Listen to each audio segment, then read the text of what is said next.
Antidiuretic hormone, or ADH, is a peptide hormone that is anti, or against, diuresis, which is excessive urine production. Antidiuretic hormone is also called vasopressin because it causes vasoconstriction, which is a constriction of the blood vessels. So, antidiuretic hormone prevents making too much urine, which leads to water retention and vasoconstriction, and together these two actions help increase the blood pressure. Now, the brain has two interconnected structures, the hypothalamus and the pituitary gland. These two structures are connected by the pituitary stalk. The hypothalamus is a part of the brain that contains several nuclei, or clusters of neurons. And two of these nuclei, the paraventricular and supraoptic nuclei, contain neurons that secrete ADH. When ADH is produced, it travels down the axons of these neurons, and these axons have small dilations called Herring bodies, which is where ADH is stored. When the body needs more ADH, the stored hormone is released and continues down the axon through the pituitary stalk. From there, it's released into the posterior pituitary gland, which is interstitial tissue near capillary beds, so that the ADH can easily enter the bloodstream. Alright, let's set the scene. It's a super sunny day out, and you forgot to bring water with you. Well, first, as you walk around, you're constantly losing water through sweat as well as water vapor from your mouth and nose as you breathe. These are called insensible water losses. Without drinking water, you can quickly get dehydrated, and this causes your plasma osmolarity to increase because the fluid levels in your blood drop, but the total number of solute particles remains roughly the same. Now, two things begin to happen simultaneously. First, a region in the brain called the anterior hypothalamus has a cluster of neurons called supraoptic nuclei, which have osmoreceptors that sense even tiny changes in osmolarity, as small as 1 milliosmol per liter. These neurons are always sampling the blood that passes by, and they have a special channel called aquaporin 4, which allows water to freely enter or exit the cell. When the blood osmolarity is high, water moves out of these cells into the blood by osmosis, causing the neurons to shrink. Increases in osmolarity past the normal set point of 290 to 300 milliosmols per liter causes the neurons to fire action potentials that signals the hypothalamus to trigger the thirst response, so that we really want to go get that water bottle. It also triggers the hypothalamus to produce more ADH, which is then released into the blood. ADH travels to the kidneys and acts on vasopressin receptor 2, or AVPR2, which is present in the principal cells of the distal convoluted tubule and collecting ducts of the nephrons. When ADH binds to AVPR2, a G protein inside the cell gets activated, which goes on to signal membrane-bound adenylyl cyclase to convert ATP to CAMP.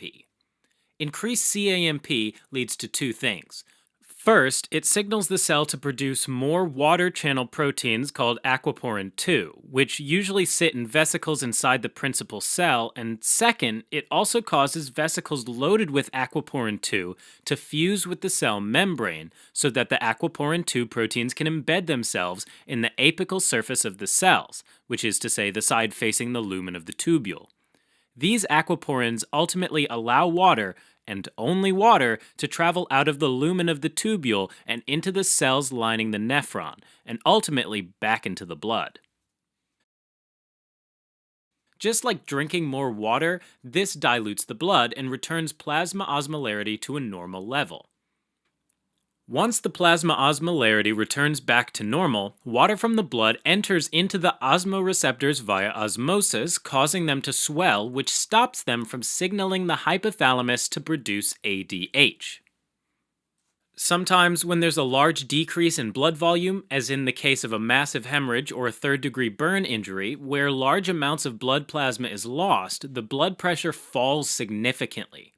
The low blood pressure is detected by baroreceptors, or pressure receptors, located near the carotid artery in the neck and the arch of the aorta, which signal the hypothalamus to increase ADH secretion.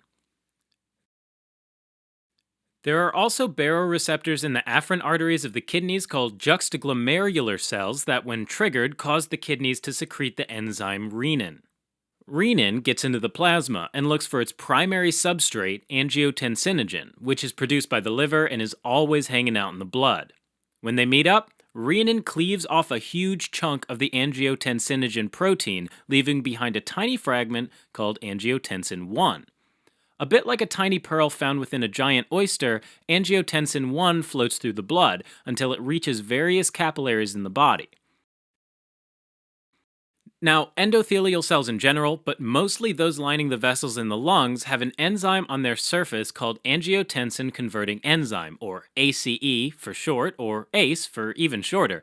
Angiotensin converting enzyme grabs angiotensin 1 and chops off 2 of its amino acids, leaving behind an even smaller protein that's a really powerful hormone called angiotensin 2. Angiotensin 2 stimulates the hypothalamus to make more ADH. Now, ADH can increase blood pressure in 2 ways. First, ADH increases the number of aquaporin 2 in the distal tubule and collecting duct, which reabsorbs water from the urine and replenishes the plasma volume.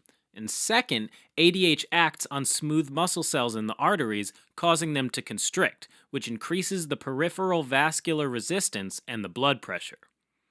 When that happens, the baroreceptors pick up on the increased blood pressure and send inhibitory signal to the hypothalamus, and that makes ADH secretion stop. Alright, as a quick recap.